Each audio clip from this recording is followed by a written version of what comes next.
Good morning, everybody. My name is Sancha Berg, and I am a BBC correspondent, but I'm not reporting this event. I'm chairing it along with Janet Kay, who'll be talking to you shortly. And I have a special interest in children's social care and the family justice system. So I'm particularly interested in this whole question of kinship care and how kinship care could perhaps work better and take some of the strain off the care system and be better for the children in so many cases. So this is a seminar hosted by the Family Rights Group on behalf of the Kinship Care Alliance, and we'll be hearing more about who they are and who's in the group, what they do in a few moments' time. But first of all, before we really get going, I just wanted to remind everyone of the crisis in the care system. We hear a lot about the system being in crisis, record numbers being in the care system. And that's not because record numbers of children are going into care as much as many children now are getting stuck there. They're unable to leave, they stay there for years. And very briefly, I wanted to divert and mention one young person who I think is an example of the vulnerable children who are really at the sharp end of this. A few weeks ago, I came across the story of a 15-year-old boy from the West Country.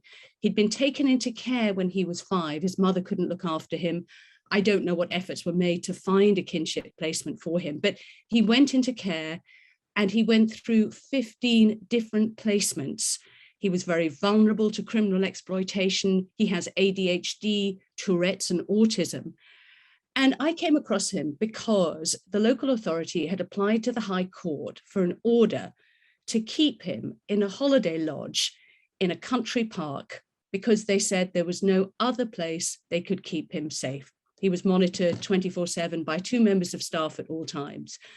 A vulnerable 15-year-old boy in care for his own safety, and that was how he was being looked after. And it's just an illustration of the incredible strain that the system is under. And kinship care, if more children can stay with extended family members, could obviously make a significant difference to that. So I'm interested to hear your ideas today about how kinship care can work much better than it is at the moment. Even though we have 180,000 children in kinship care, which is a significant number, it would be interesting to see if perhaps there are more. And this is, as I say, a really urgent question. The government has backed an independent review of the entire care system.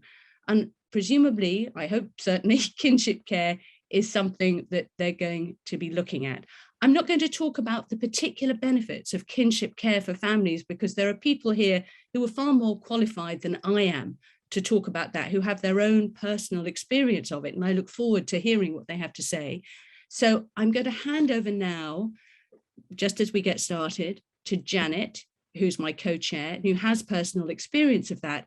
And I'd like to remind everybody, welcome everybody who's joined on the live stream, who I can't see, and to say that we will be sharing on social media using the hashtag kinship care. And now over to you, Janet.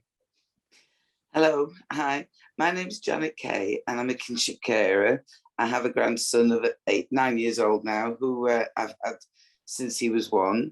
He is got ADHD and it's lovely to have him, but having him has, as many kinship carers will say, turned my life upside down.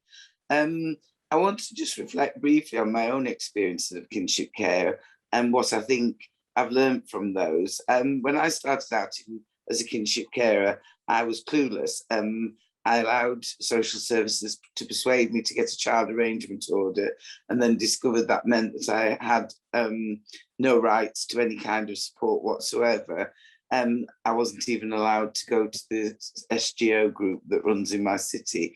So it was a lonely business, and I had to learn so much about what I was doing really on the job. And like many kinship carers, you know, you don't get a nice long run in and decide to be a kinship carer before you actually do it. It just is something that happens to you.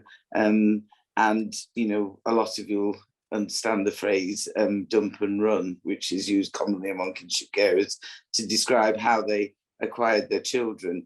So I started to look out for, sort of ways of becoming less isolated in this. And I joined the charity Kinship, which was Grandparents Plus at the time, and eventually went on their advisory board.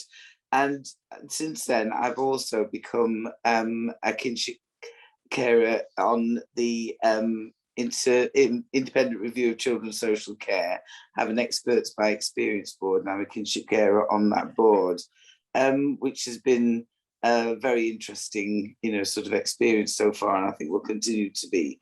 So I think there's certain things about being a kinship carer that we have very much in common, and not everybody, but most of us. And one of those is that the vast majority of kinship carers have financial issues. Many of us are older, we're in poorer health, and having a child that is unexpected in our lives can affect our finances, very seriously. For instance, I had to leave work 2 years earlier than planned because I had a 1-year-old baby to look after somewhat out of the blue. So the other things that we need is our practical support. We need support around things like contact, because when we look at contact in other care contexts, it's contact with strangers. When we do contact with our children, it's contact with our own family members most of the time, and that's fraught with emotional and practical problems. Housing, therapeutic intervention for children, peer support, these are all things that we would value in terms of being able to manage our role more successfully, because in fact kinship carers do really well with our children. The outcomes are very good for them, but we do it on minimum resources and maximum effort of our own, and many kinship carers feel at times like they're hanging by a thread.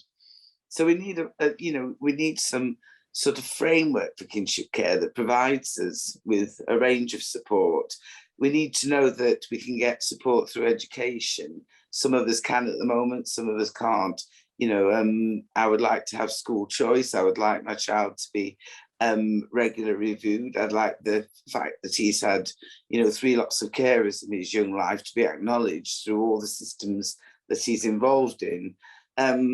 We'd like to have social workers who know and understand kinship care, who appreciate that, it's a form of care that is successful, it's positive for children, but needs supporting in a much more thorough way than it is at the moment. So we need policy development in the area, and that's one thing that the independent review is working on at the moment, and I'm very pleased about that. And we need, sort of acknowledgement of the role of kinship carers, and, recognition of the fact that, as Sancha says, this may be the best way of caring for children if it is at all possible. And can I just say, I say that from the perspective of also being an adopter. I adopted my first set of children 24 years ago. So that's just to set the scene on some of the issues that we'll be looking at today. There's many more. I would like to also at this point ask you to please put comments in the box. Anybody who's watching live stream, anybody in the room, post comments and questions in the chat box. We'll be collating those and coming back to those later on. And so we'd be really pleased to hear from you all. Okay, I'm going to go on to introduce John Simmons, Dr. John Simmons, OBE. He's the chair of the Kinship Care Alliance and director of policy research and development at Core and Bath. And I've met John before because he has also been on the evidence group for the independent review of children's social care. Oh, hello, John. Hi, Janet. Thank you very much for that introduction. There were just 2 aspects to this that I wanted to say something about. One was a kind of personal reflection on a significant life-changing event for me. And then I'm just briefly going to talk about the Kinship Care Alliance. When I was a student, I was at the London School of Economics, and one of the subjects that we explored during that time, what were the issues about the development of sociology, its connection with society in general. There were lots of debates about different concepts that were significant in trying to understand how society operates.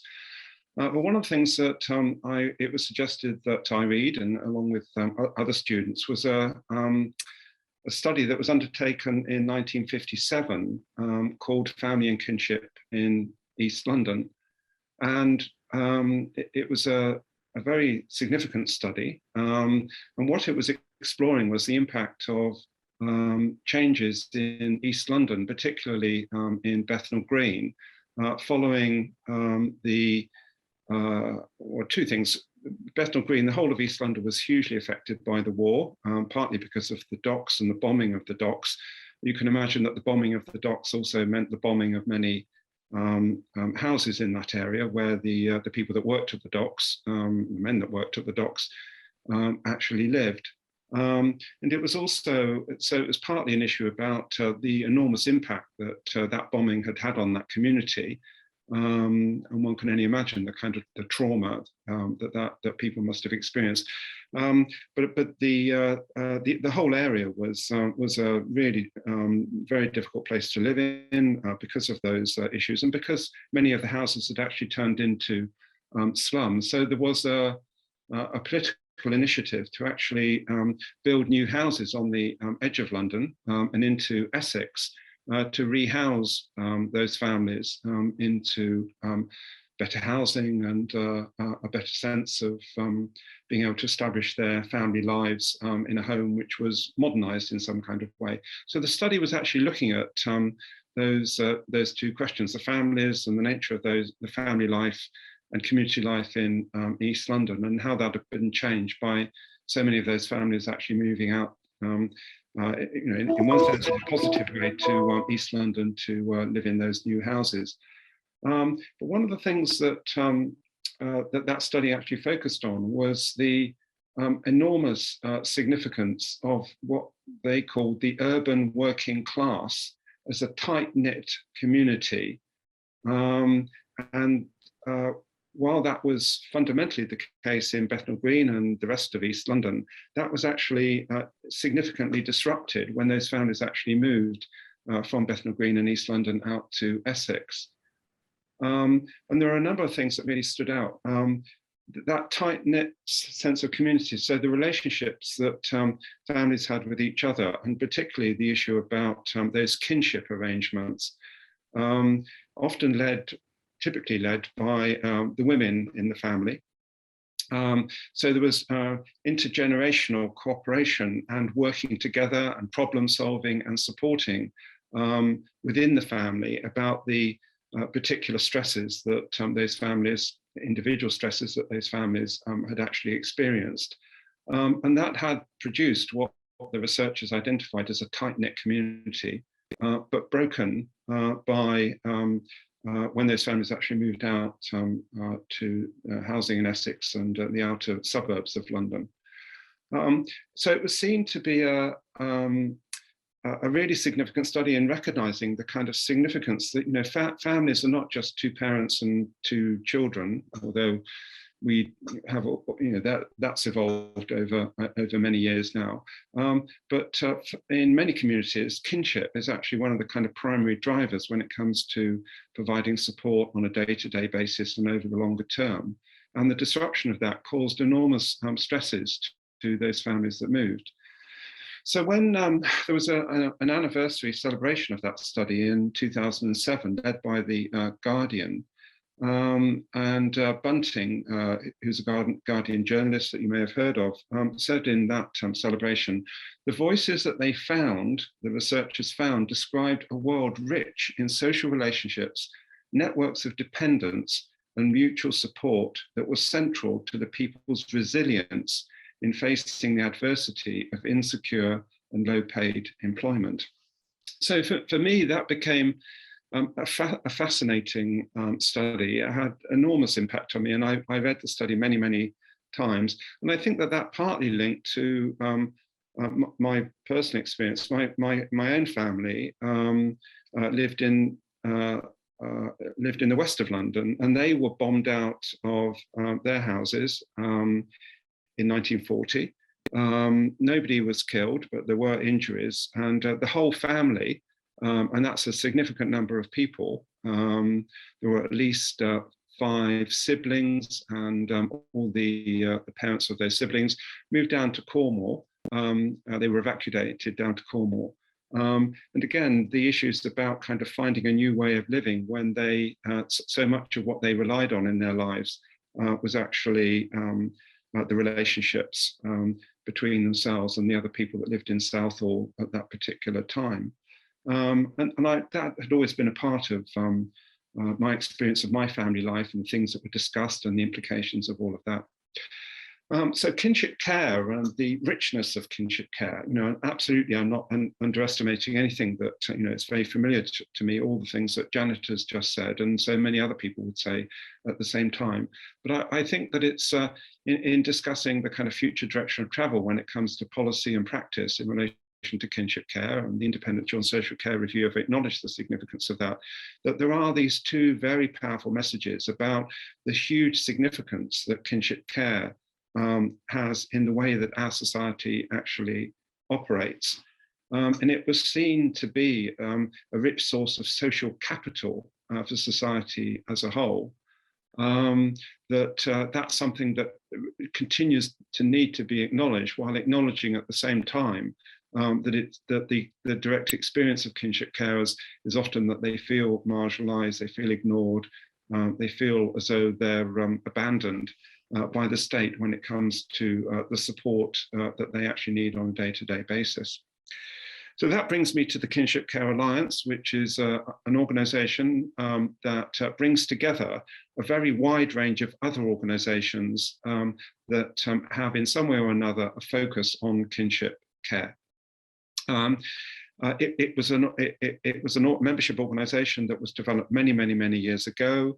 In fact, so long ago, I can't even remember where it started, but it was a long time ago. And it's developed and evolved over time with a whole range of issues that it's come to focus on in terms of recognising the significance of kinship care, the stresses and strains of kinship care, the place that policy, practice and the law has in the development and the support of kinship care, or indeed doesn't. We meet on a regular basis to update ourselves, to listen to what other people are actually doing, to listen to the experiences of other people. And that does include, and certainly particularly over the last few years, the direct experience of those people that have had direct experience of kinship care arrangements, as Janet has just given us in such an eloquent way.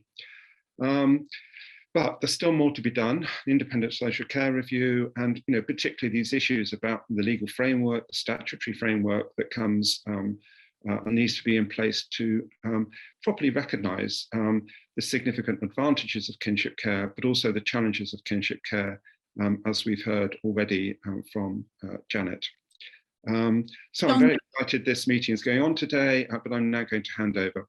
Thank you very much indeed, John. I was going to say that we have quite a lot of people to hear from and time is a bit tight, I'm afraid. So I would like to hand over to Donna Weaver, who's a kinship carer of 3 children, director of Kinship Carers UK, a member of family rights group Kinship Carers Panel, to talk about her personal experience. And Donna, I hate to do this, but if you could be kind of watchful of the time, that would be really helpful. Thank you. I will do my best.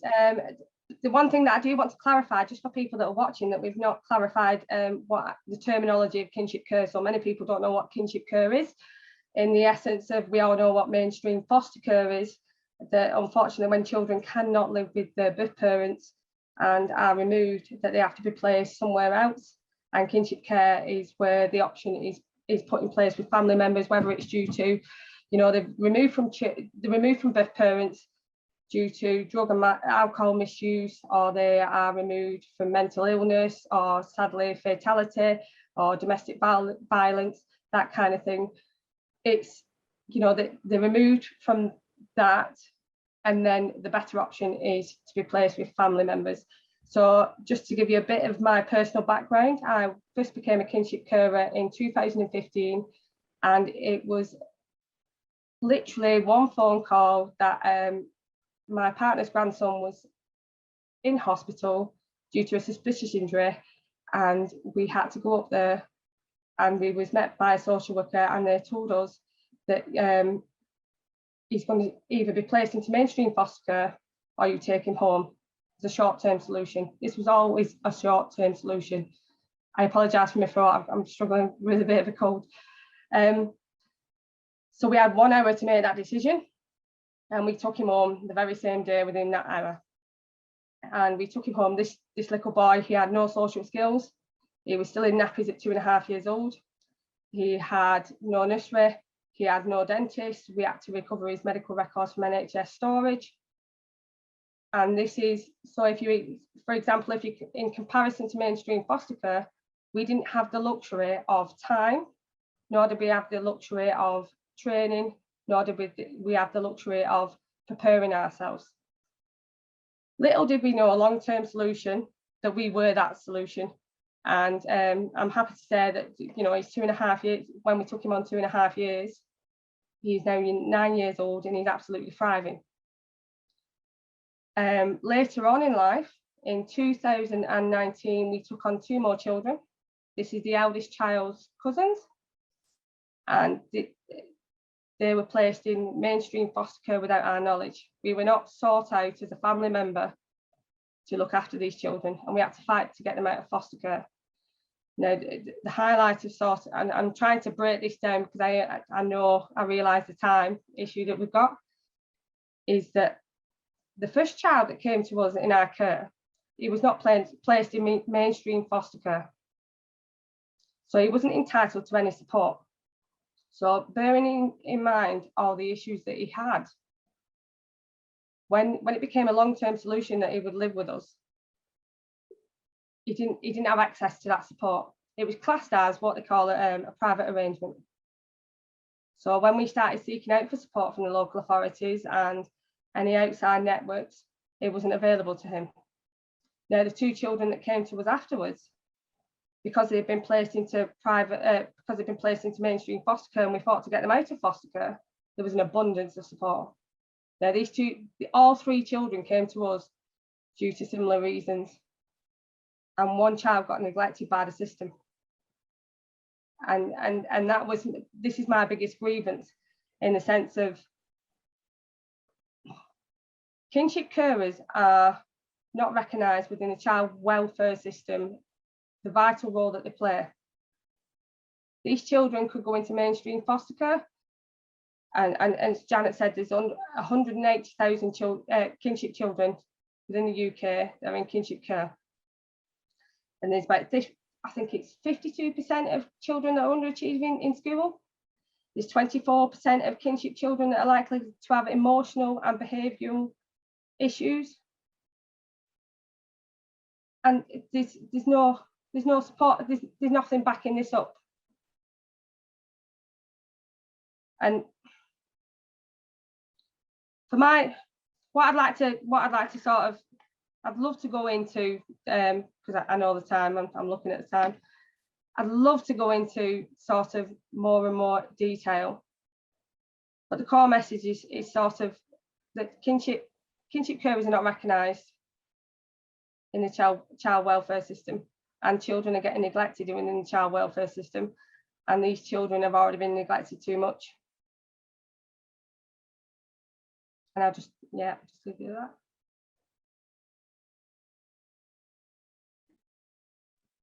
Donna, thank you very much. Janet.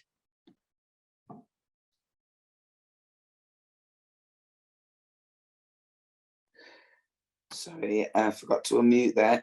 The next person I'd like to introduce is Sinead Warren. And Sinead is a special guardian, another kinship carer, and a member of the Adoption and Special Guardianship Leadership Board's Special Guardians Reference Groups. Hi, Sinead.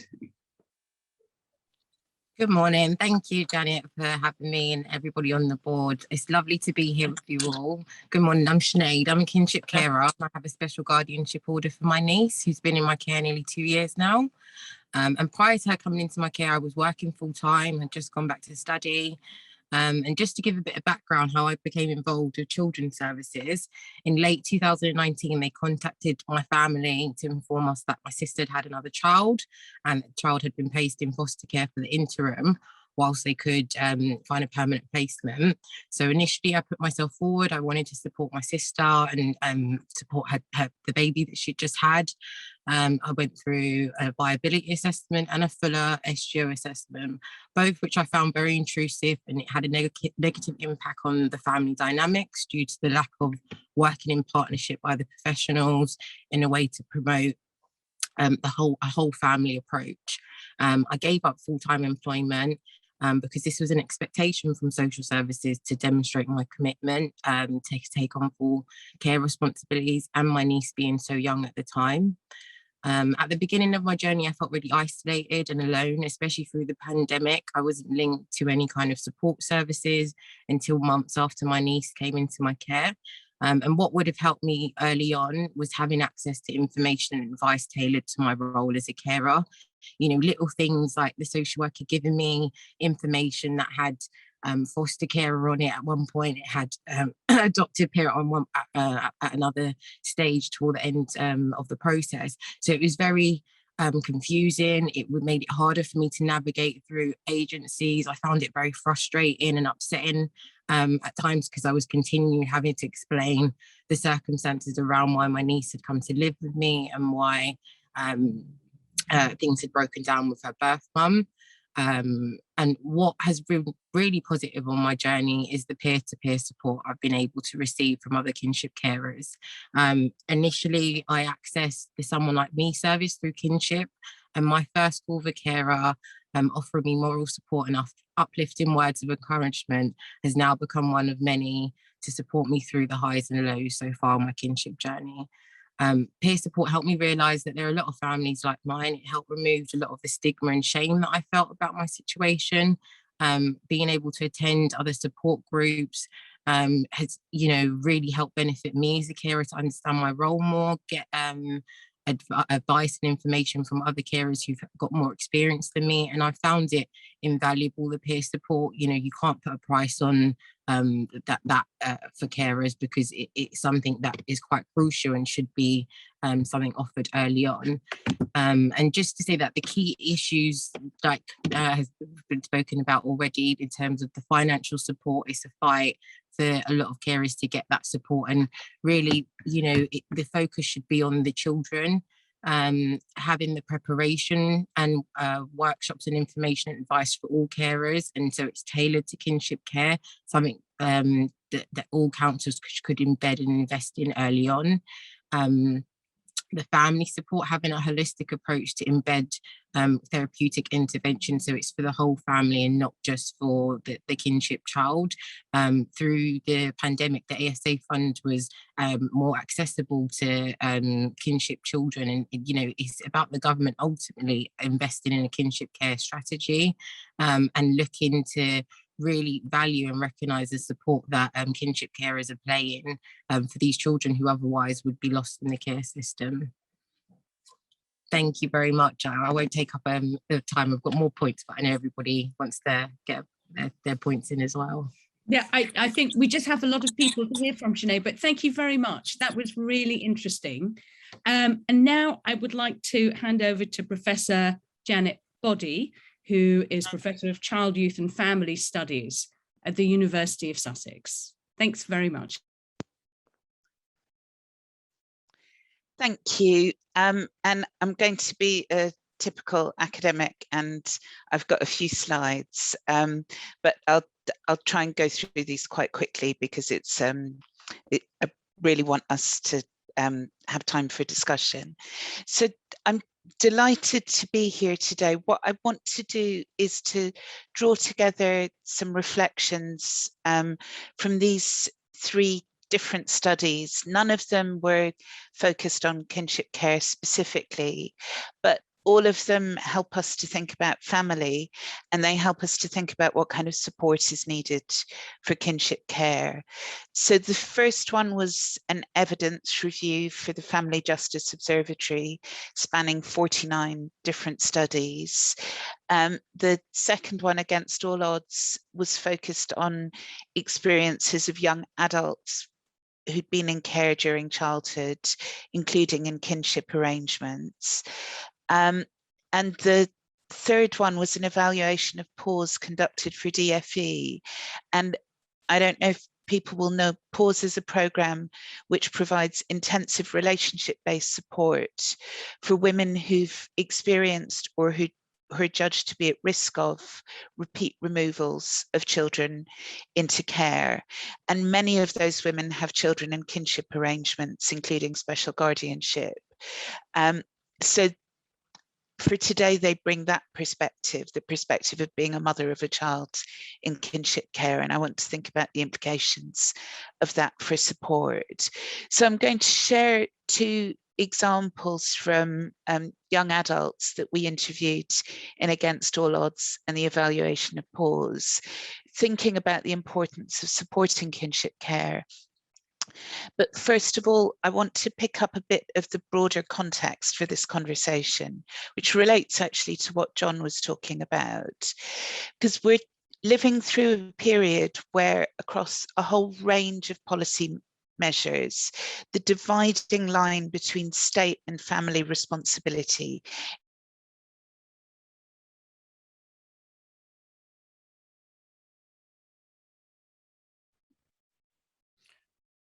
For me, Janet's frozen. I don't know if she has for everybody. that the most significant cuts in local authority spending have taken place in the most deprived local authorities. And here you'll recognise what Sancha referred to earlier, the growth in children and young people coming into the care system. We know that cuts to universal and targeted welfare provision have disproportionately impacted children and young people and families who are already disadvantaged in other ways. And in the context of widening inequalities and a shrinking welfare state, family connections, kin connections, informal support, intergenerational resources all have heightened importance. And the pandemic has heightened that, as people have said. All of that has to be recognised when we think about support for kinship care. And our research shows how important kin relationships can be, but equally the work really highlights the importance of that going alongside professional support and financial resources. So I'll start with an example from Against All Odds from Daniel, who was at university when we first interviewed him. He came into care in primary school, first staying with an unrelated foster family before moving to live with relatives. And he brought photos of family celebrations to his second interview. We asked people to take photos of what mattered to them in their life. And he used these photos to reflect on how lucky he was. But also you can see here in what he says that it was an adjustment for him to settle in. And for the family, it meant finding ways to make space for him in a house that wasn't big enough. By our final interview, Daniel had finished university and he was living on his own for the first time in his life. His family lived nearby and his kinship carer, who he called Mum, remained a really important source of practical and financial support for him. But Daniel also described financial insecurity. After he'd graduated and moved into his flat, he only had a part-time job, and delayed benefit payments meant that he couldn't pay his bills. And he ended up taking out high interest online loans. He sought help from his social worker, but he said she wasn't helpful. And as you can see here, he didn't feel like he was able to talk to his mum, to his former kinship carer about it. Also, they were really close and saw each other all the time because he didn't want her to worry. He didn't want to add to her worries at a difficult time. Eventually, a friend lent Daniel some money and someone else in the leaving care team managed to help him access some funds.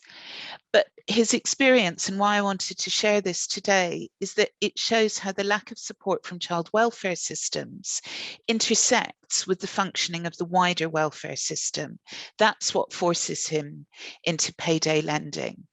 And in terms of cross-national differences, this is not a pattern that we saw in the other two countries.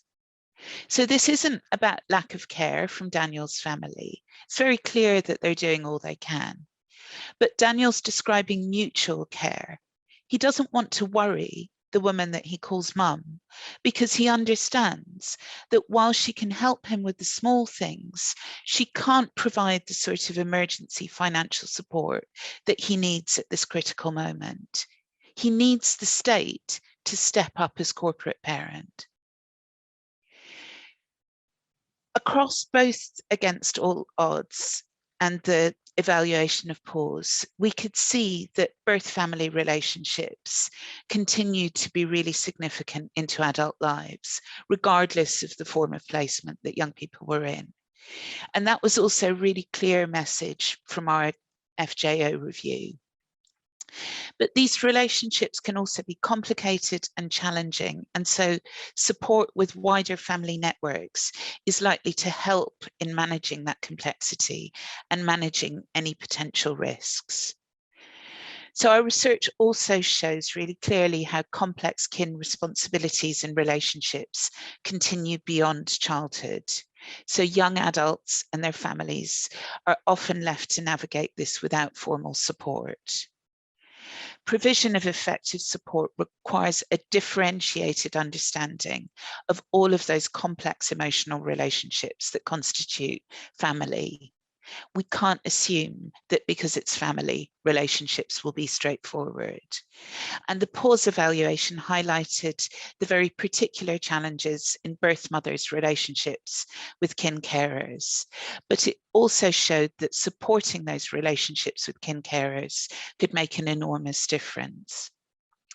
So this is an example from Hannah, who has a child in kinship care that she sees regularly, and another child who's adopted. With support from pause and specialist therapeutic support, over the course of our research, we could see her begin to establish letterbox contact with the adopted child, but also a more regular and reliable relationship with the child who was in kinship care. And the significance of this was evident as the study progressed. I wanted to share a detailed example with you of her experience, because I think it really highlights the value of the support, but also the complexity of those family relationships. So I'll let you read this.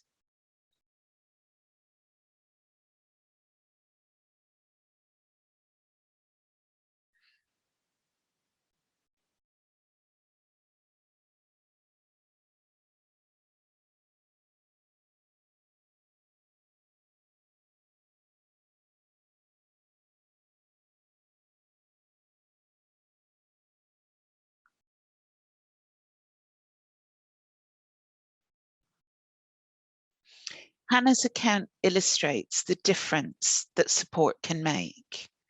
That her child's kinship carer, their former carer, and her mother are all able to come together at this event with her and her child. It clearly means a lot to the two women who've cared for Hannah and her child through very difficult periods. And we can imagine the significance this will have for the child in their life and their identity growing up. That's not to say it will always be straightforward. Like many women in the pause study, Hannah has complex mental health needs, but her experience shows what's possible with support.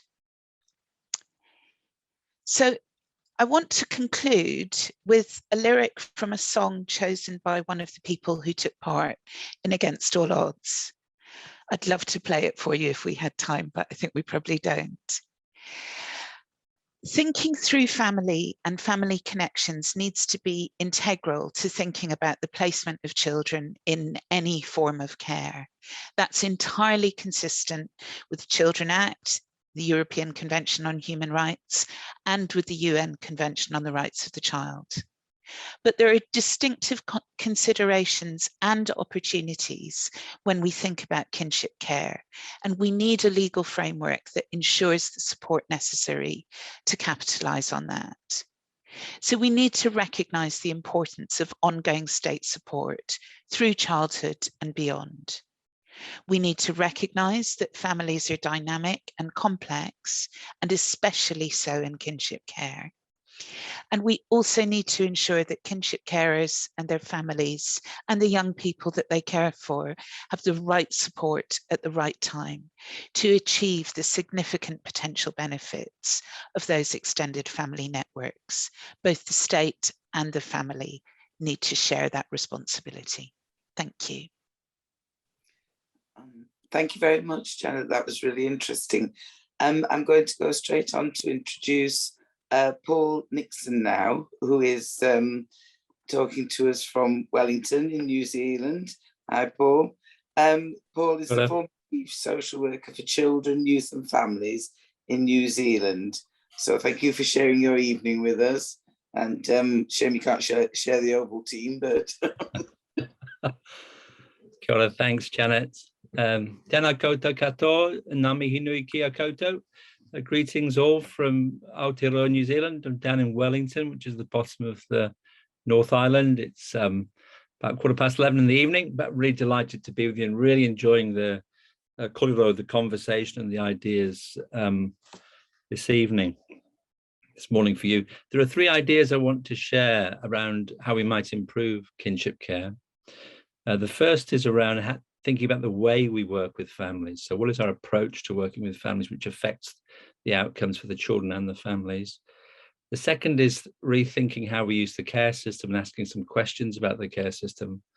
And the third is seeing kinship care as a very distinctive service type or care type that needs to be approached in a different way. So here in New Zealand, family-led decision-making is an important way we think about and engage with families and communities. And it asks us really to redefine the way we think about partnerships with families.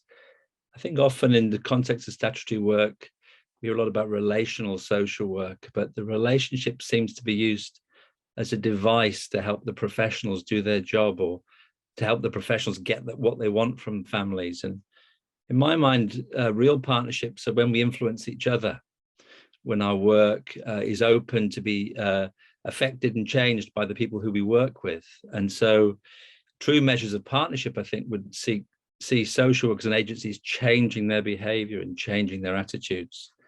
Seems to me where we need to start from a place where we fundamentally respect and value the wisdom, the knowledge and skills of carers and communities in the care of children, and be willing to share in that knowledge and learn from that knowledge and adapt and change what we do. At the heart of that, I suppose, is the way we make decisions. If we typically make decisions through our bureaucracies with agencies in control of decision making, then the outcomes are unlikely to change very much. But if we change the decision making model, we're more likely to change the outcome. In New Zealand, we have an approach to decision making called family group conferences, which is in our law.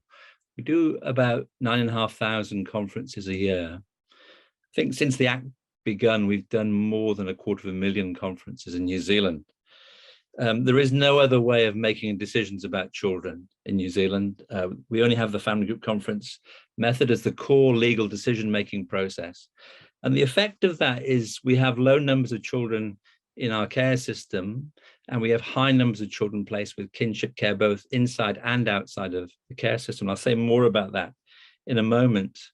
But there are other innovations happening in New Zealand too around the use of what's called hui whānau, which is a Māori term for family meetings. We have many more family meetings much earlier on in the practice approach.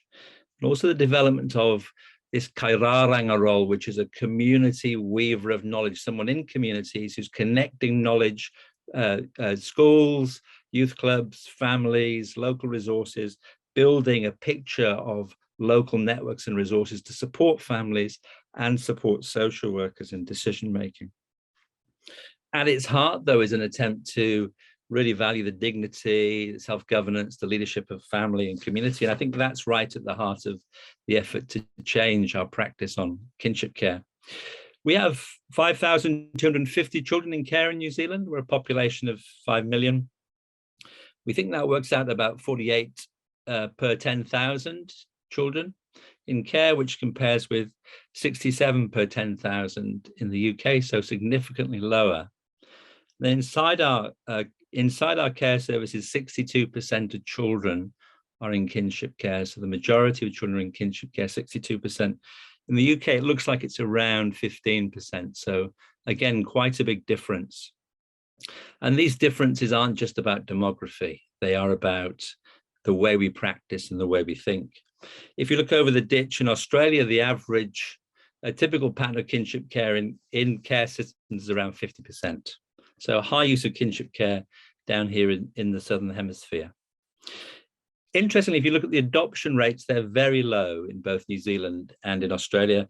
We adopt about 20 children a year in New Zealand, and in Australia, about 300 children a year are adopted.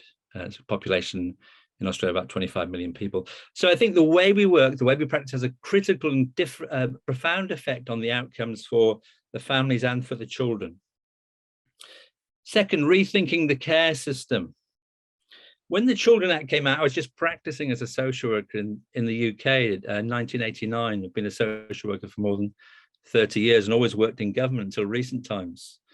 And the Act had this idea of a better balance and a new consensus around the role of family and community and the state in the care of children. But what it didn't do in any way was disrupt the bureaucracies that implement the Act and also the locus of decision making. So while the Act changed in its intention, a lot of the behavior of social workers and systems and bureaucracies didn't change that much.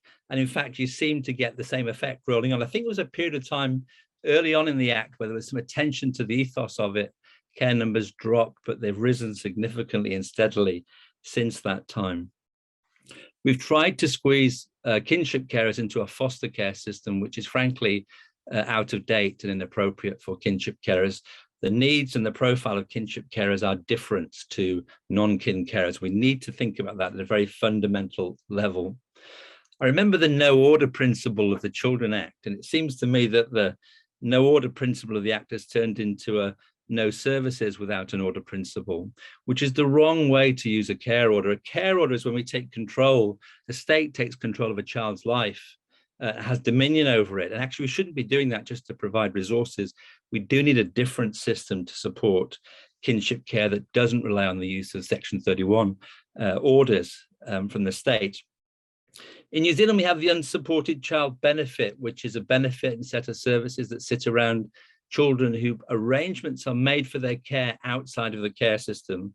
Anytime we have 19,000 children in New Zealand who are supported outside the care system with the unsupported child benefit and services from about 500 different NGOs that we have in New Zealand, helping families locally and supporting families locally. My final thought is about a distinct service type. When you look, and people have described this evening beautifully, when you look at the profile of kinship care, it's distinctly different. Children have a pre-existing relationship with family. The profile of caregivers is different. The way families make decisions is different.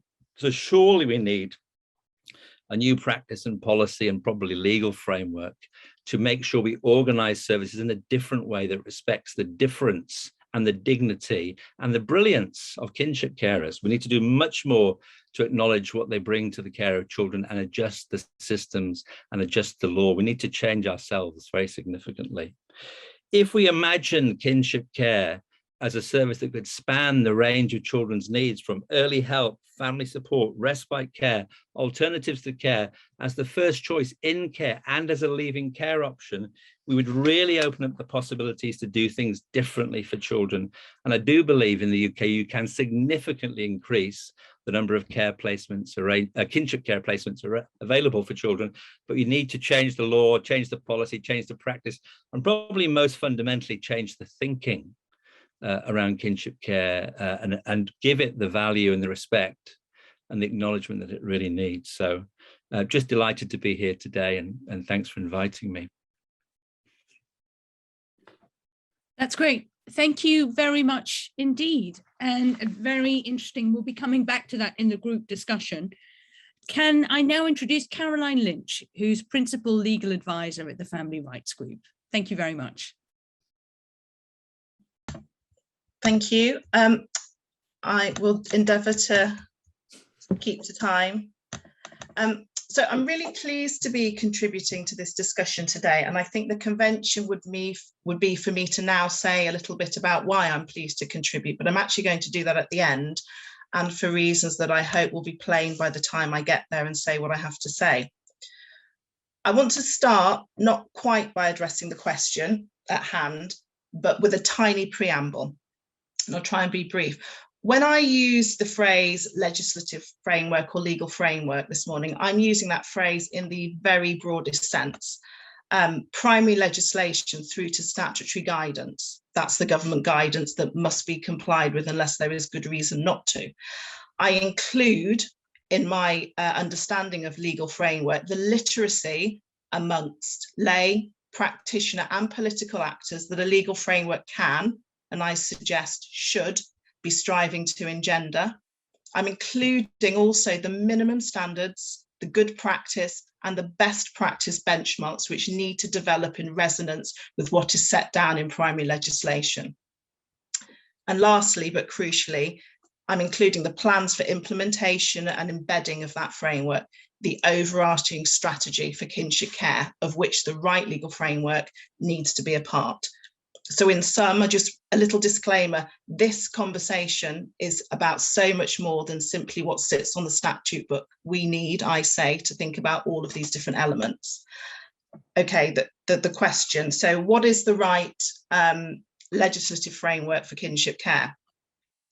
So my offering is to share 3 points this morning about what it could mean, or rather what it should mean, to get the legal framework for kinship care right.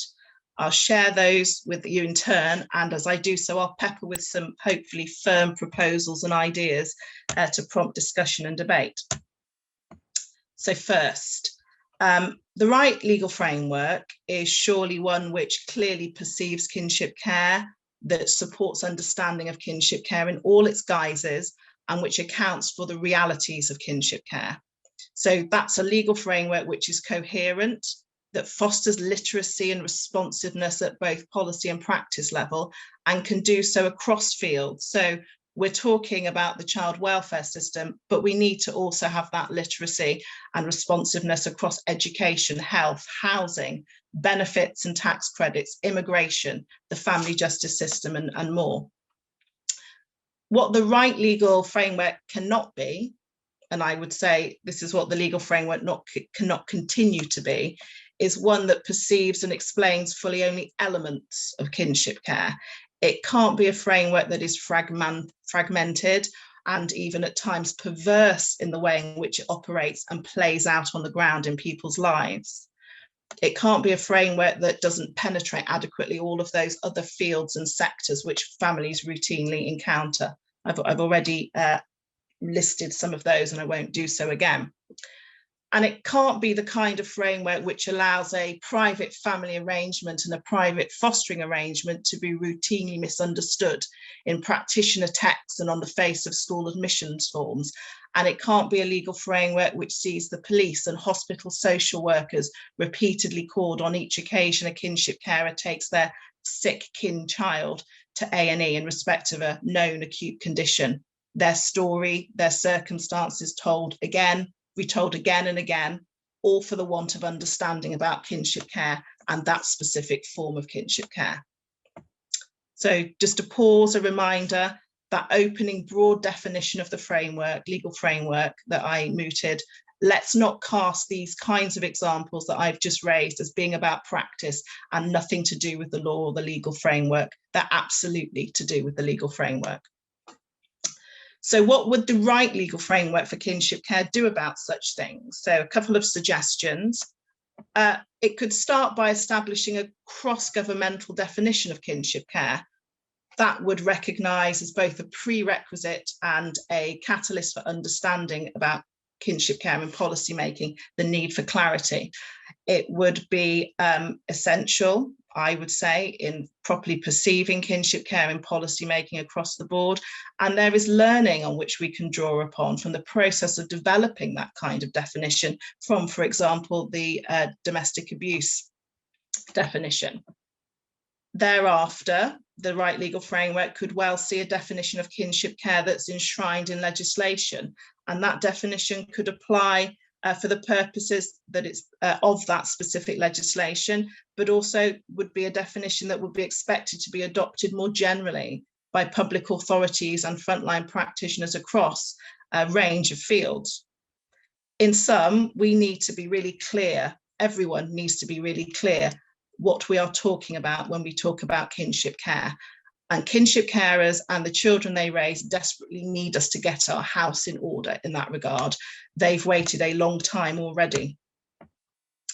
On to my second point then, what should it mean to get the legal framework for kinship care right?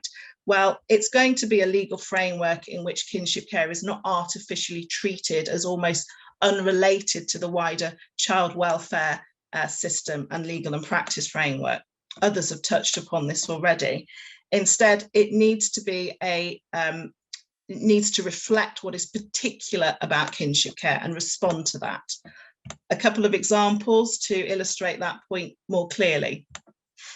Partnership working and early work with families.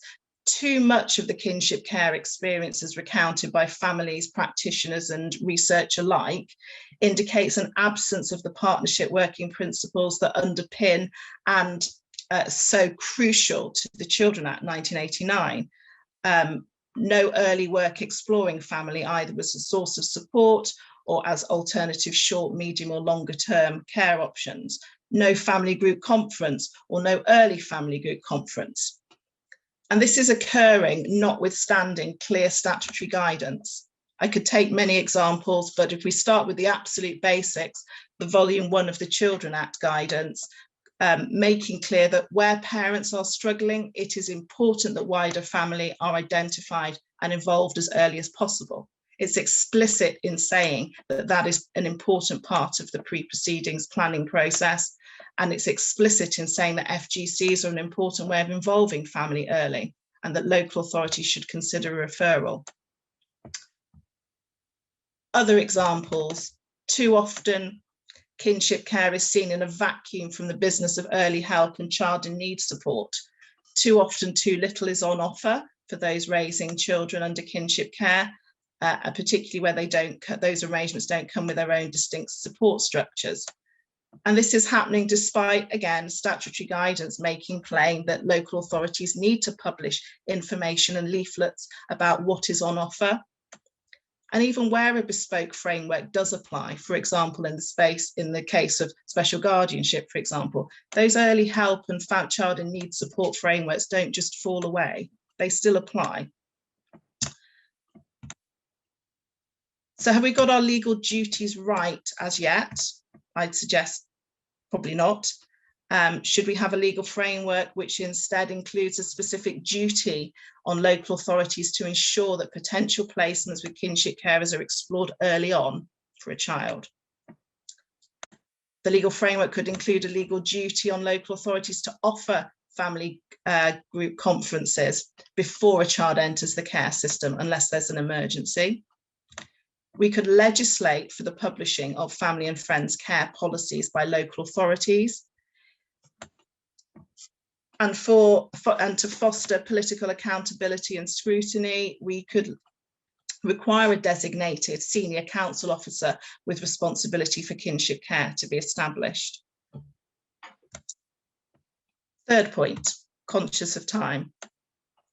The other aspect, I would say, of what it would mean to get the legal framework right for kinship care concerns practical and financial support for kinship carers and kin children. So the right legal framework will facilitate support being provided in response to the needs that present, the needs of the child, the needs of the carer, the needs of the household. But the status quo is that type of kinship care arrangement, informal or formal order, type of order, affects the practical and financial support available. It affects the extent of support likely to be provided, and it affects who can make decisions for a child, who has parental responsibility. As concerning as that framework is the element of it which indicates that stepping in early, in fact, can lead to stepping away from potential routes of support. So too often potential carers are unaware of the implications of those crucial decisions they make. Step in early to avoid a child coming into the care system, and they may well find themselves without recourse to a whole range of supports that might otherwise have been available to them. And it is clearly perverse that a child should have to enter the care system, however fleetingly, in order for child and carer to subsequently get the help they need. A brief example: children looked after immediately before the making of a special guardianship order, a child arrangements order, have priority school admission. Step in early, without that spell in care, that doesn't kick in. Similarly, pupil premium entitlements for the school. There is a litany of examples I could bring, but time is against us, so I'll move on. But I want to just highlight one other dimension to the support debate, which I think is as crucial as eligibility. It's not about eligibility, it's instead about the denial of support. Kinship foster carers caring for children under Section 20 voluntary arrangements under the Children Act are regularly told that the local authority had no role, has no role, the child is not looked after, and the streams of support, both fostering allowance and those duties to support under the looked after framework, don't apply. We hear this frequently via our family rights group advice lines. We hear it we see it on our discussion boards. We also know that the local government ombudsman is very in tune with this difficulty. The case law on this point is plain, yet it persists. Why do I raise this now? Well, it seems to me that unless we clarify in law the position, unless we clarify routes for support in a more straightforward way, we're going to face these ongoing difficulties. A new duty on local authority to assess the support needs of any child in kinship care. So any child who the local authority, court or professional has determined cannot live with their parents, and to do so when requested for an assessment of support by the kinship carer would go a long way to addressing some of these, I think. One more minute. I said at the start that I would explain at the end why I'm pleased to contribute to this discussion today, and here it is very briefly. The framing and the delivery of this presentation might be mine, but underlying it is a real synthesis of expertise.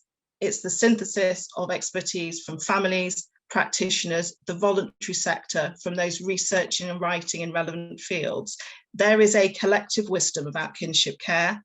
The parliamentary task force, which FRG provided the Secretariat, was groundbreaking in bringing together that collective wisdom. The work of the APPG on kinship care takes that forward still, and the KCA continues its work as a hub of kinship care expertise and insight. There are gaps, and there's some important gaps in our understanding of kinship care, gaps in national level data, gaps around the experience of children from different ethnic groups. But we have a significant pool of expertise. What we are lacking, I would say, is not the thinking, not the thought and the idea sharing, but we're lacking a national strategy for kinship care. And whilst warm words and about the huge contribution kinship carers and kinship carers make are important and welcome, they are not reform and they are not support. So any discussion which brings the focus back to specific reform is a pleasure to be a part of. Thank you. That's great, Caroline. Thank you very much. And we are now, partly because time is quite short, going to move into the discussion with our assembled guests. We've got a small audience here on Zoom, representing a cross-section of practitioners, decision and policymakers, leaders, academics, families, and others with a stake in the system. But we would like to hear from you about your thoughts on the big question of what an effective kinship care system would look like. We want this to be as open a debate as possible. So please do feel free to challenge anything that you've heard. We want comments, ideas, questions, and to make sure that we can hear from as many people as possible. Again, time is short, so if we can keep each contribution to about 2 or 3 minutes, please use the raise hand function if you've got something to say, and we will get to you. To those watching on the live stream, we'll be following your comments in the chat box, reflecting on those a little bit later too. And Janet, I think you've got the themes for the chat box, haven't you? I've got the themes for the chat box, so keep them coming, please. Great, fantastic. So I am now going to call the first person who has a question or contribution. And I think it's Louisa Brown from the family care team in the Scottish Government. Thank you. Hi, good morning. Thanks for having me. Thanks for inviting me along. It was really interesting. I was just going to say a little bit about the Scottish context of kinship legislation. I suppose we're ahead slightly in our journey. We've had our independent review of care in Scotland. It reported last February. COVID has delayed our implementation slightly, but we are about to move into, I say, the next phase, looking at legislation for kinship in Scotland. We've established a kinship collaborative, and we've got some priorities. One of the priorities is certainly to look at establishing a clear understanding and definition of kinship in the legislation and guidance. I think it's fair to say in Scotland, we do have kinship care orders, so it's slightly different. We don't have special guardianship like you do in England. In Wales, we have kinship care orders, but we have, it's not clear. We have 3 different types of kinship care. We have formal kinship, where a child is in care or has looked after status, and we have informal, where a child is looked after by a kinship carer and maybe getting some support of the local authority, but won't be looked after. They could have a kinship care order, and that is legally recognised, but it's still classed as informal. And then we have informal, which is a private arrangement between a family. And so it is quite complicated. I agree that we need to really make it better. So I'm just interested to hear more views, because we're at the start of this journey. I suppose we've heard a lot, and I think the last speaker was really clear that we need to get it right. So that's what I'll say for the moment. That's great. Thank you very much. That's great. I've got a bit of feedback there. Please do put your hands up if you'd like to comment or contribute. And as I say, please feel free to question or challenge as well. One of the things that I didn't say at the outset, which does need saying, I think, is that for some children, care is going to be the best, safest option for them for their childhood or for a period of time. And I think that's one of the things that is always worth saying, that certainly some of the cases I followed, the children there was no other safe place for them. But the issue here is that that many more children could probably safely be placed in kinship care. And on that, I'd like to turn to Kathy Ashley. Kathy, do you have any sense of how many more children might be able to stay with their families, or perhaps be in care for a bit and then come out again? I think what we have got is data which we covered from when we were doing the Parliamentary Task Force on Kinship Care, was over 30% of children with a kinship foster carer had previously been with an unrelated carer, which leads to the question of why. And although in some of those cases it may have been, you know, essential in an emergency, in many of those cases, if there had been an early family group conference, if the family had been asked and engaged with, then you wouldn't have had that child having to go. I mean, it's not just expensive and bad for the system. Primarily from a child perspective, they've ended up going to people that they didn't know or weren't familiar with, and it was unnecessary. So I think that gives us a little sense. The other data that we've got is that huge variation between local authorities as to what proportion of children in kinship foster or in foster care are with kin.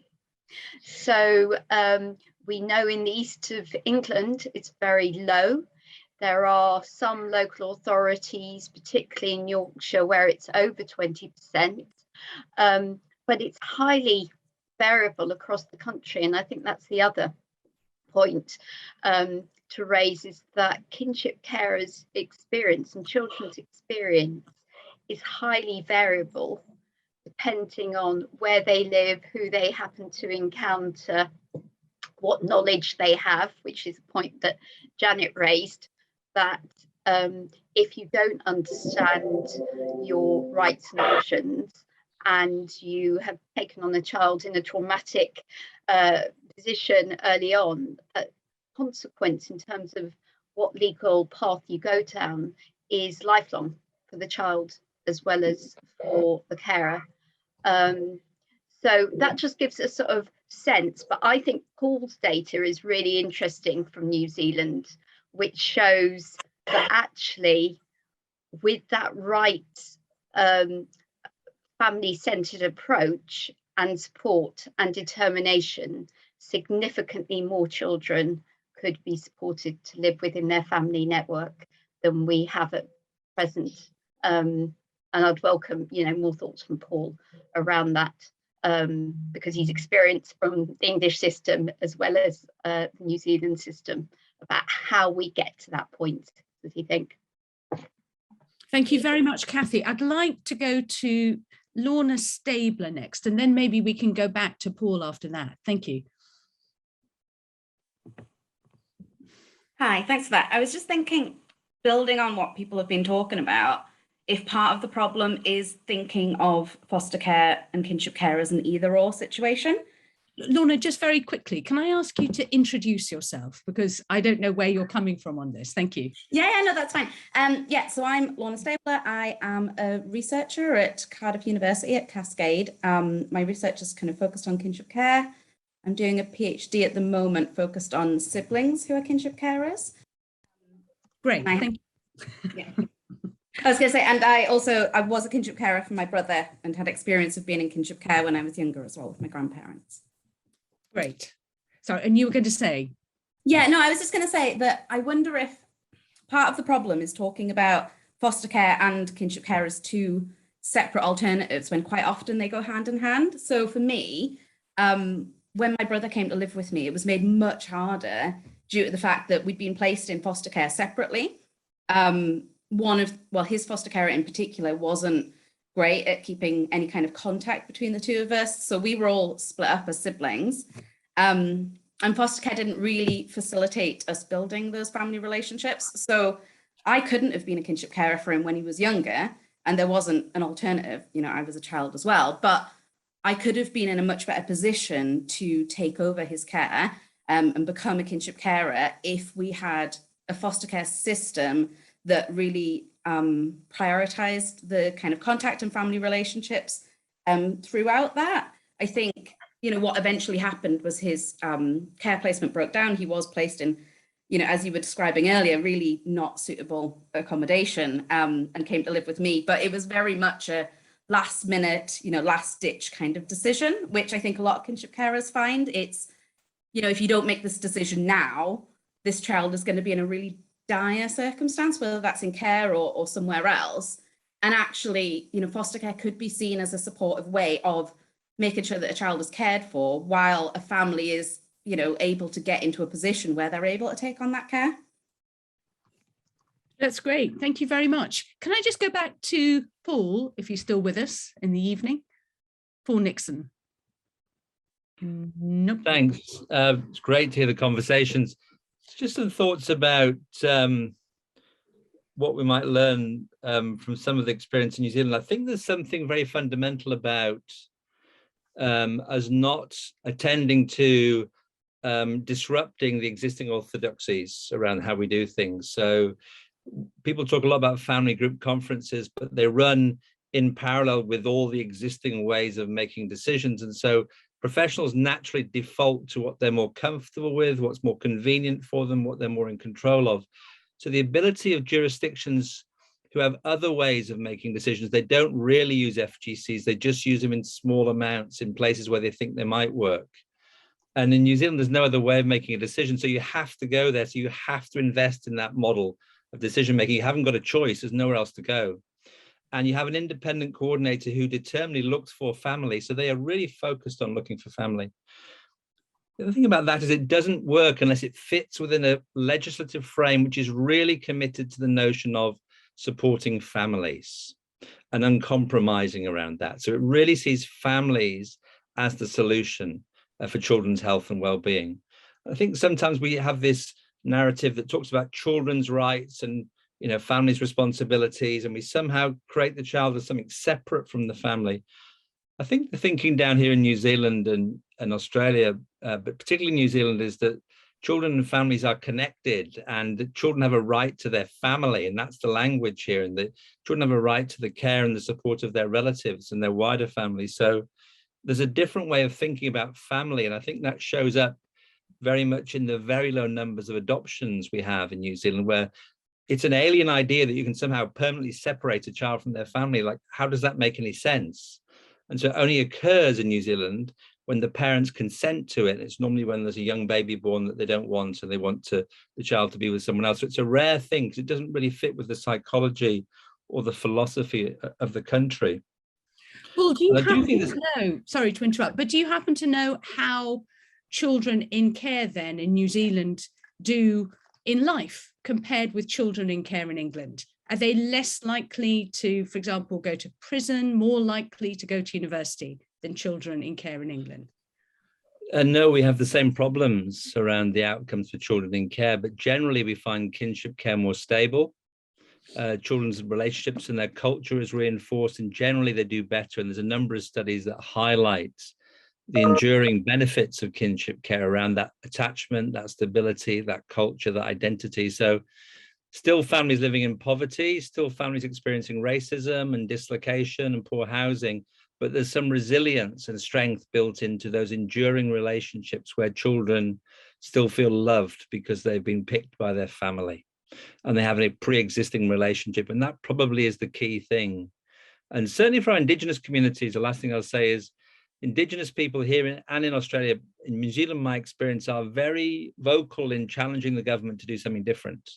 And so they have very strong ideas about family and what that means. And in our countries down here, I mean, someone told me there's only 12% of the world's population in the Southern Hemisphere. And I think that's right. I checked that. It sounds remarkable, but it's actually true. So we rely on each other more because there's less infrastructure, there's less stuff. It's a bit like Young and Wilmot's, kinship care study back in the 1950s. We need each other more for our support, but underpinning that is the importance of relationship and family. So it's writ large in our law. That's great. Thank you very much, Paul. And if I can then come to Angela Fraser-Wicks, because Angela, you obviously are part of FRG, but you've had a particular personal experience of how adopters could have, the family members could have taken your children. Is that right? But you weren't aware of that. Nobody was aware of that.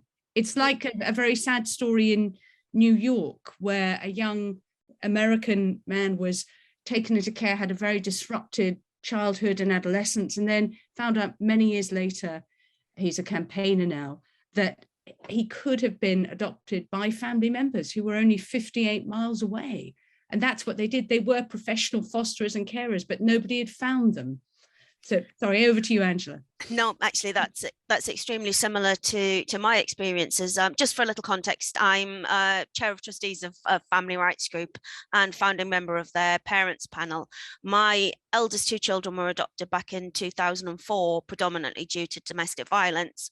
I have a 10-year-old daughter now with no local authority care, and shortly before Christmas last year, I was reunited with my eldest son, who's now almost 23. And when they were adopted, obviously our relationship was then completely severed. I had to fight for letterbox contacts, so one letter a year, and our entire worlds were completely turned upside down. It was 10 years later, actually on my wedding day, when I spoke to a maternal aunt who was absolutely devastated to find out what had actually happened, because no one had told her. And they were already an adopter. My cousin is adopted. And they said they would have taken my children without a moment's hesitation if somebody had actually asked them. So I think it sort of reflects on what Paul was saying about access to family group conferencing, because if I'd had that service available to me, then the wider family could have been involved and the relationship with my sons wouldn't have been completely severed in the way that it was.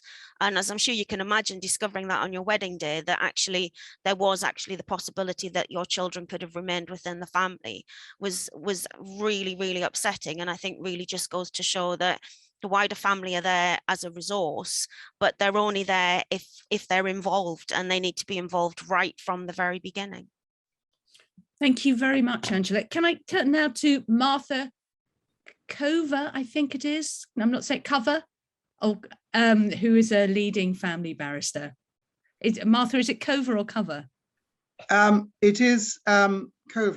It is. Can you hear me? Very well, thank you. Yes. Good. Yes, I'm a childcare barrister, and I've been doing it for a long time. There is some good news, because when I started specializing in this area of law in the 90s, birth families in care cases, particularly where there'd been very clear definition, clear harm and severe neglect by the parents, were almost ruled out by some local authorities, because if this parent came from that family, then it must be a bad family. So it really was uphill work to get local authorities to even look at relatives. Not all local authorities, some of them were notoriously bad. You might as well not be a grandparent if you lived in some areas. You might as well be a stranger on the street. And also the idea that is gradually, I think we've changed thinking in social work departments, that the idea that you could place these 2 young children with a grandmother who would barely cope, but that you could do better. In other words, we could do better for these children. The idea that it's not a beauty contest, all right? It's not a beauty contest between Granny, who's going to need a lot of support, but she is Mrs. Brown or Mrs. Green, or she is their grandmother, and she wants them, but she needs help. She's not going to, and usually these children are coming to these relatives, as you say, in an emergency, in a trauma, and some of them very extreme, where some, I've done cases where children have witnessed the murder of a parent and been taken by the police to a relative, and and I'm glad to say the local authority didn't try to argue that there was no need for local authority involvement.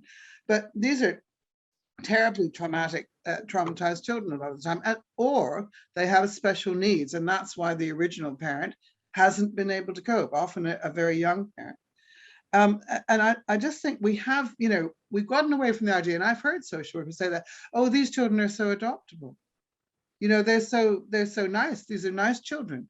We could get them adopted. We don't need to have to give years of support and money to a grandmother or to an older sibling, or whatever it is. So we have moved on. I do feel that. But I also, what I'm very keen on, and this is something that Paul has spoken about so eloquently and so interestingly, is get away from this false dichotomy, that no order means no service. And as a lawyer, having seen the increasingly legalistic approach of I mean, the courts, you know, like nature, hate a vacuum. And there is a vacuum here. And the courts have come in and tried to deal with it by case law. And we've tried to deal with it by legislation. And it's all there. You know, all the stuff about family support, it's in here. It's in the Children Act, including support for young carers. I want to include them. I want to include young carers, of whom estimates run between 80 and 120,000 in this country. It's in there. They are entitled to an assessment. The local authority must assess them, and they don't. And they struggle on looking after their parents. So that's a kind of kinship care too. I'd like to see across the piece a duty. I love Caroline's idea of having in every local authority a senior manager who is responsible for kinship care and really knows about it. Because a lot of the time, social workers actually think if they do what Janet said, dump and run, that they can do that, that it's lawful. It isn't lawful. What happened to the first placement described by Donna is almost certainly, according to the Court of Appeal, a placement by the local authority. And therefore, from the moment that was an emergency placement in kinship care, they're entitled to the support, financial and otherwise, that any foster carer would be entitled to once they've been assessed under the regulations. And that assessment has to be done, I think, within 36 hours or 48 hours or something like that. So, you know, it's not that the lawyers and the judges and the legislators haven't thrown all this at it.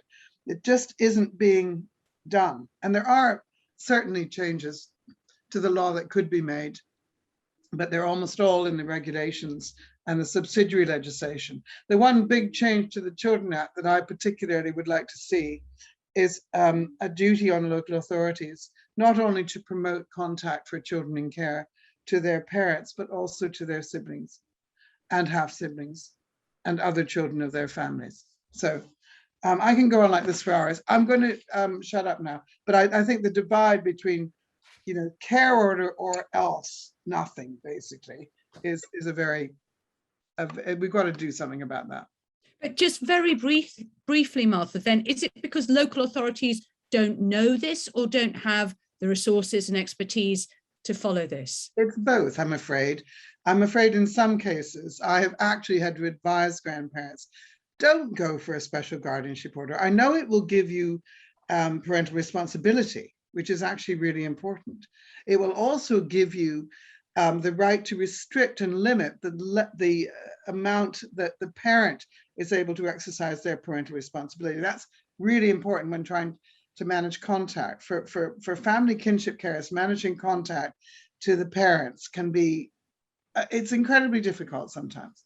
They have very divided loyalties and it's just very difficult. They need a lot of support around that. But I've actually had to advise them, you know, to say, no, say that you don't want a special guardianship order. You need a carer, because if you don't have one, you will not get the level of service that you need.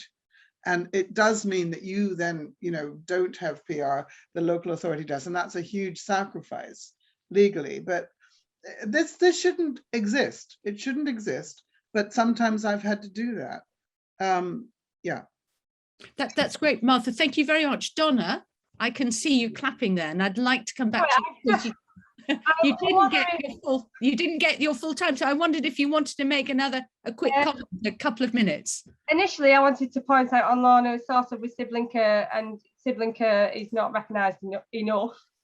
And then with John's points of sort of with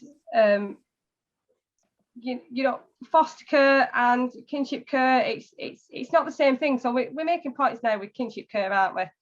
And I think the problem with the child welfare system is that kinship care is not getting recognised within its own right. We're taking little snippets from kinship care, we're taking little snippets from adoption, and we're trying to mould it together, and we're trying to make something fit, and we're trying to make it work. It's not working at all. But then Martha has just hit the nail on the head completely.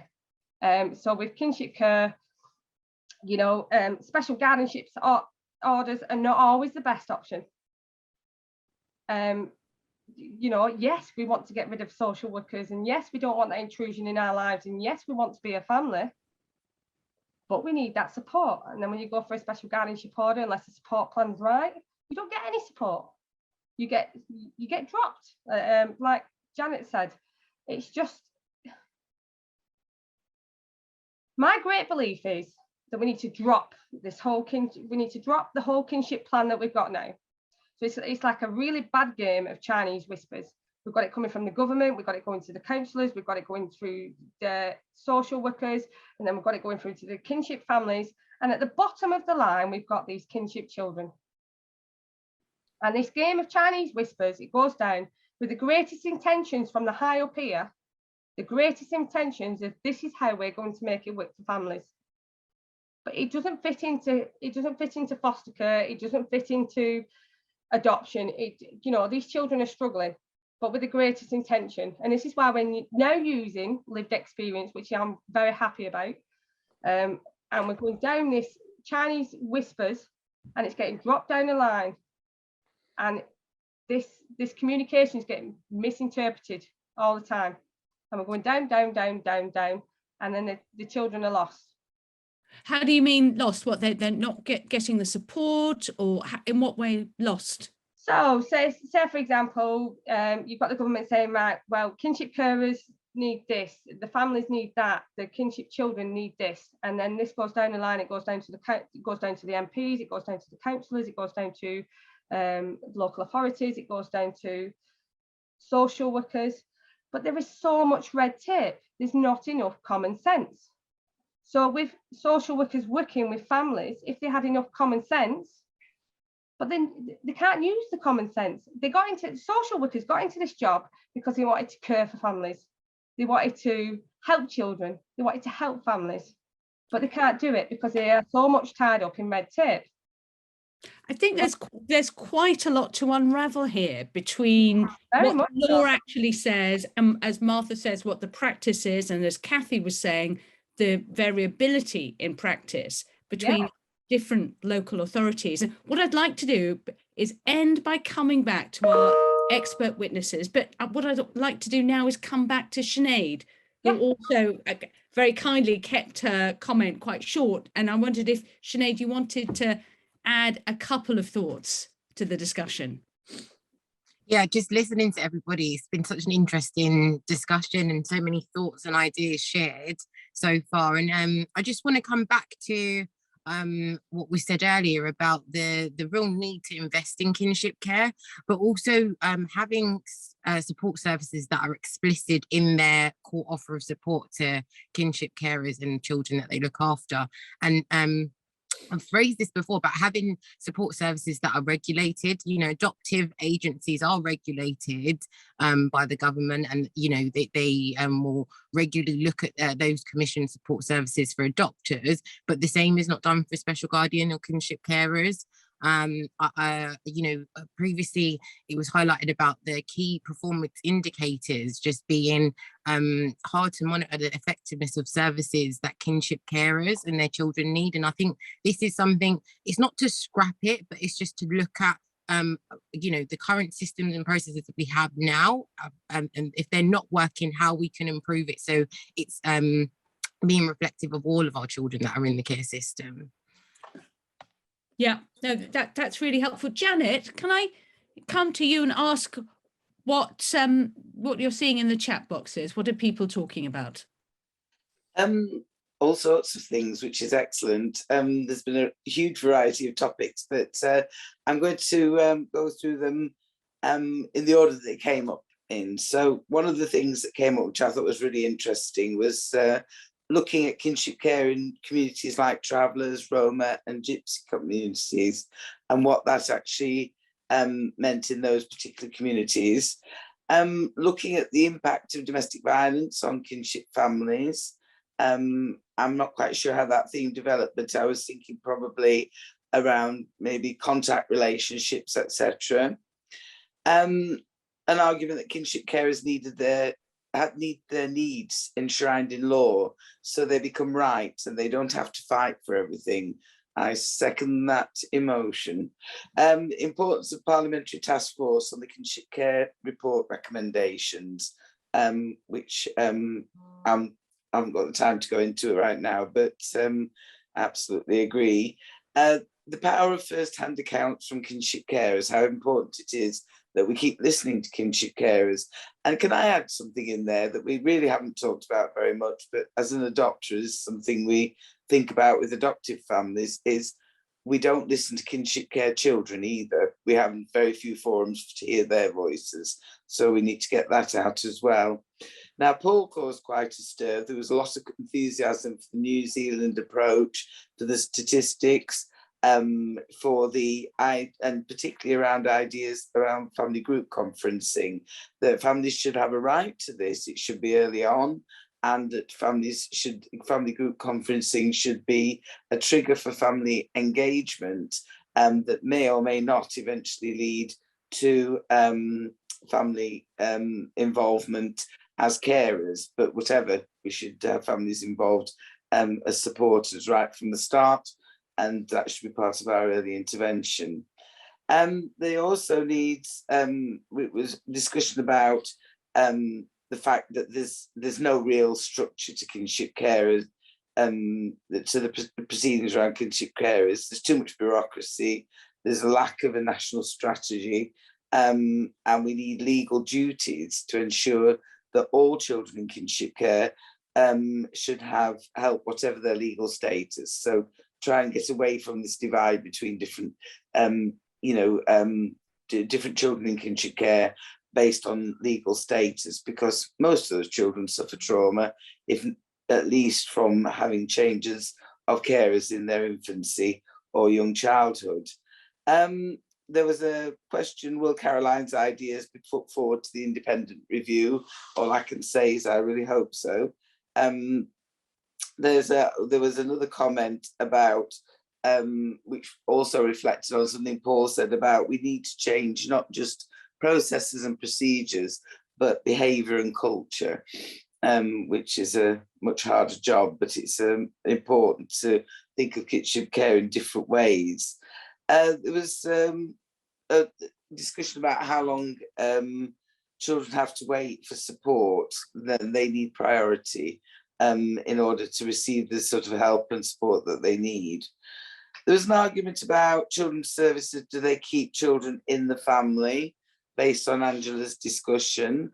And I think that that's a, if I can just comment there, I think that's an interesting question, because I think sometimes they miss family members who could care, and sometimes they search for family members to push into caring when it's not appropriate. I don't think there's a bit of a Wild West approach to that. A question for Paul: what support do kinship carers and children get in New Zealand? And a discussion that each local authority should have a discrete kinship care team. So that's a very rapid summary of many, many comments, and thank you very much for putting those forward. That's great. Thanks very much, Janet. There's been a lot of talk about local authorities, of course, and we haven't heard from anyone from a local authority. And I'd like to invite Alistair Smith, who is Director of Children's Services in Southwark, to respond really to some of the points that people are making about children's services and about local authorities and the law. It's quite a big area, Alistair, but if you could keep it quite short to 2 or 3 minutes. Yes, hi everyone, can you hear me? We can hear you. Well, great. I joined late. I was listening to the live stream on YouTube, so I just came in here late. Just a few thoughts. Paul Nixon, I think that very thought-provoking. I'd agree with lots of that. I think there's sometimes a problematic construction of our system, rightly focusing on the child, rightly so, but instead of being the paramount voice, it can become a dominant voice that suppresses other voices, voice of narratives. And I think that the point he makes about family group conferencing must sit in a culture where we're positive about family. I think that if you just require it in legislation or policy that there must be a family group conferences, it will just be another thing that authorities have to do. And it won't shift the culture on, and the culture needs to change. It needs to change around the formation of social workers.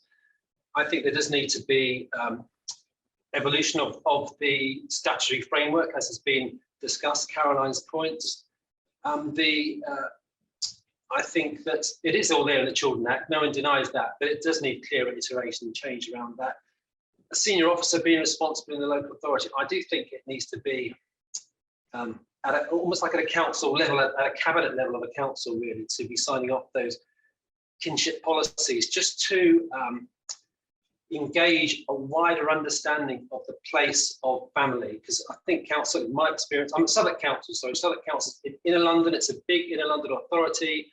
And we've done a lot of work around developing our practice to continue to be child-centred, but family-minded, embedding family group complex decision-making as part of that, working with lifelong links as part of how we really think about family for children in care, but also pushing that boundary with, we have a project Reconnect, which is incredible about how we search for family for care leavers. But it's hard work against the prevailing tide of reducing resources, an inspectorate that privileges risk. And I think if you look at inspection reports, you do not see very much about kinship care. And I think there is a real place for being more diagnostic about the place of family, because it often sits on if you do your work well, it sits outside that risk system, actually. It sits and I think Ofsted, rightly so, needs to, because they're inspecting us around child protection, we need to be able to account for that publicly. But and I think Ofsted has moved on hugely in that. I have to credit them for that. But there's still mileage to go around that, because I think we need to evolve as a system. I look at the proportion of children in Southwark's care who now are in kinship arrangements, and we've increased that by 50%. We're still probably around the national average in England, and national averages don't always help. We're a very different borough in Southwark, but looking at the transformative work in New Zealand around proportions in kinship care, there's so much more we can do. I'll probably stop now if that's okay, but I'm happy to say more if people would like. No, that's great. Thank you very much indeed. I'd like to go to Pam Ledward, who's the Principal Social Worker at the Family Rights Group. Thank you. Hi. No, actually, Alistair's taken a lot of my points. I was going to say, but I mean, say really just quickly, for me, it's absolutely agreeing with Caroline's point about the lack of coherence within the system. And a need, as Paul said, to change the thinking, because from my experience in local authorities, that is the critical point. And that you may have social workers who do understand the law, do know what the responsibilities are to kinship carers, but then you have senior managers who are under budgetary constraints, budgetary pressures, who will then change that decision. So I think there's huge amounts of is feeding the bureaucracy. A lot of social work behaviour can sometimes be about feeding the bureaucracy, and rather than meeting the needs of the child in that situation. And obviously not all the time, but that certainly does happen. And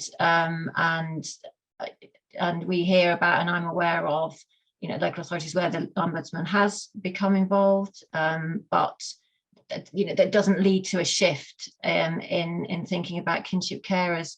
So that as Paul said, it needs a fundamental shift for social workers and other agencies to appreciate the brilliance of kinship care, and that is focusing on what's right for the child, actually. So if you're starting with that and focusing on what's right for the child, and kinship can be this respect for family, respect for community, kinship can be absolutely the right thing for the child.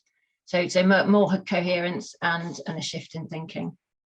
That's great, Pam. Thank you very much. We are going to draw this to a close pretty shortly. So what I'd like to do is to invite our three principal speakers to just come back each with a final thought. So if we could start with Professor Janet Boddy from Sussex, and if you could wrap up in maybe sort of 4 or 5 minutes, that would be great. Yeah, absolutely. I can probably be a bit quicker than that. I think what I would want to say is that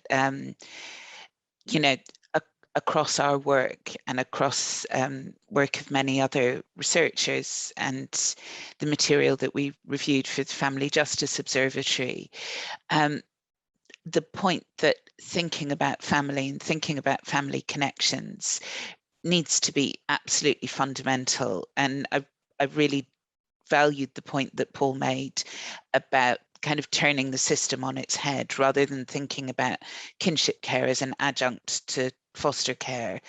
We should be thinking about kinship as being at the heart of how we support children, young people, and how the state exercises its responsibilities to support the upbringing of children, young people.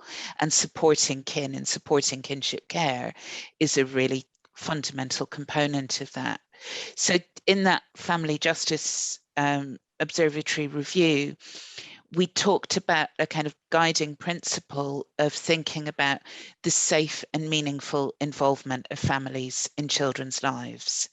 And we argued against having very kind of fragmentary concepts, which we're very keen on in this.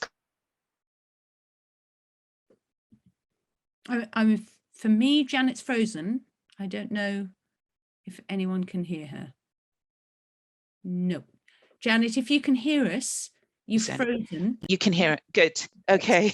I'm waving my arms around too much. We're very keen on kind of small categories, which then delimit the kind of support that people have.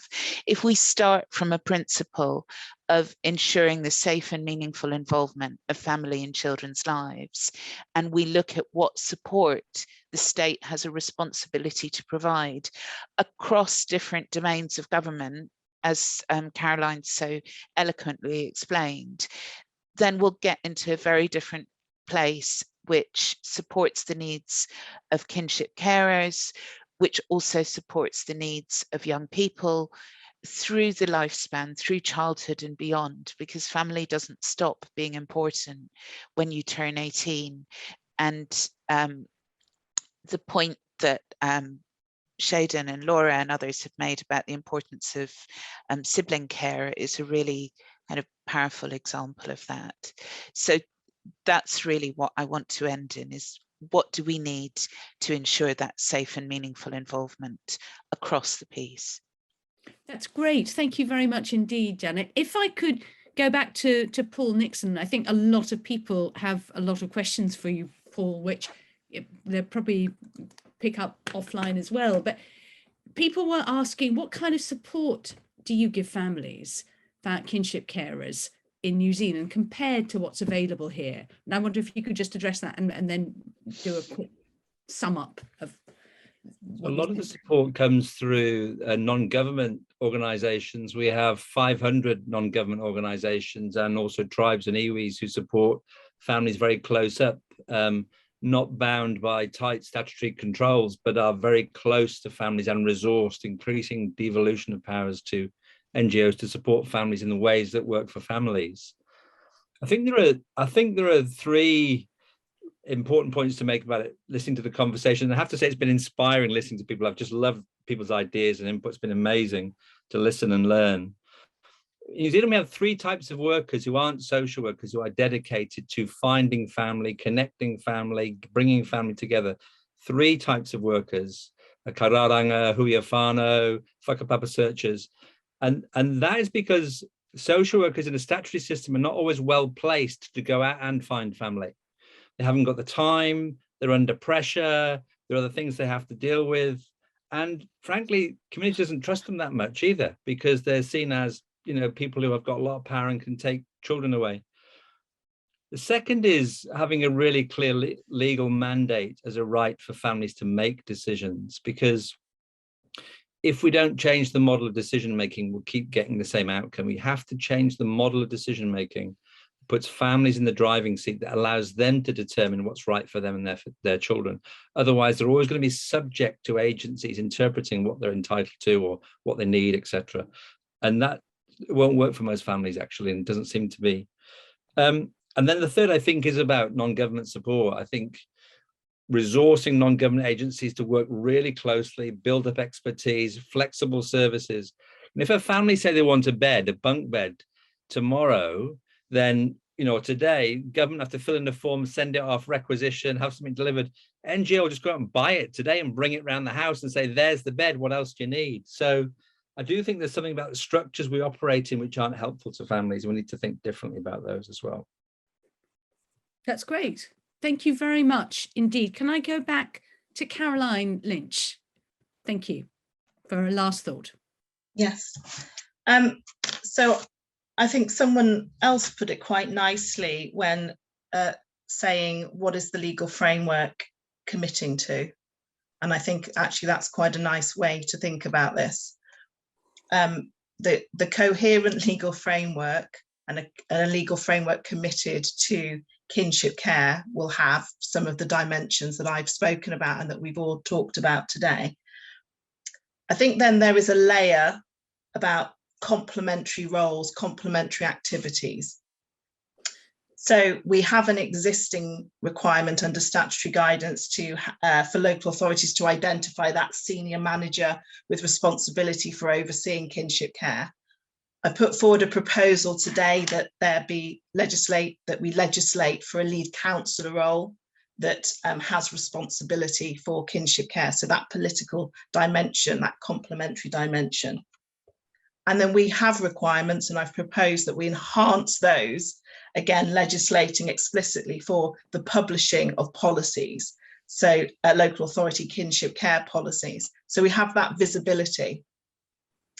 And I think those three things together paint a really important picture. It's not one thing. It's not just what, as I've said, what's on the statute book. It's an entire system. It's a bit of a system rethink.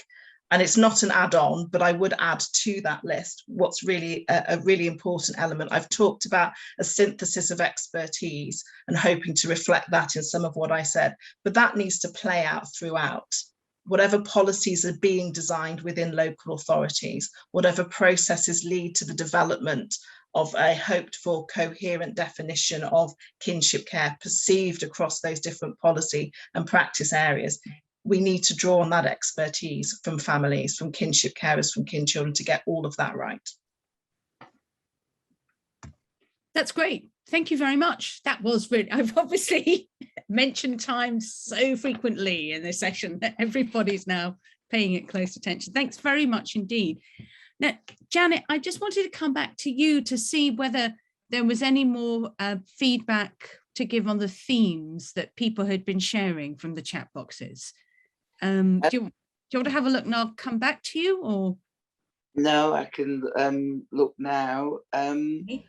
I think one of the interesting themes that's been arising on the chat box is around this, some of the issues around family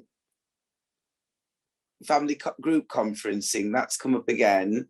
And also looking at some of the issues around whether that should be statutory or not. And that's, you know, obviously whether we should make that a requirement. There's also the suggestion from Elaine that, which has obviously been discussed previously, but whether we should have a single kinship order legally for all situations of kinship care. So instead of having kinship foster care or SGOs or child arrangement orders, or in many cases no order at all, we should have you know, a single legal care, because of the way that the local authorities use that to avoid supporting some families. I think another theme that's come up, which I think is very important, is looking at post-18 support.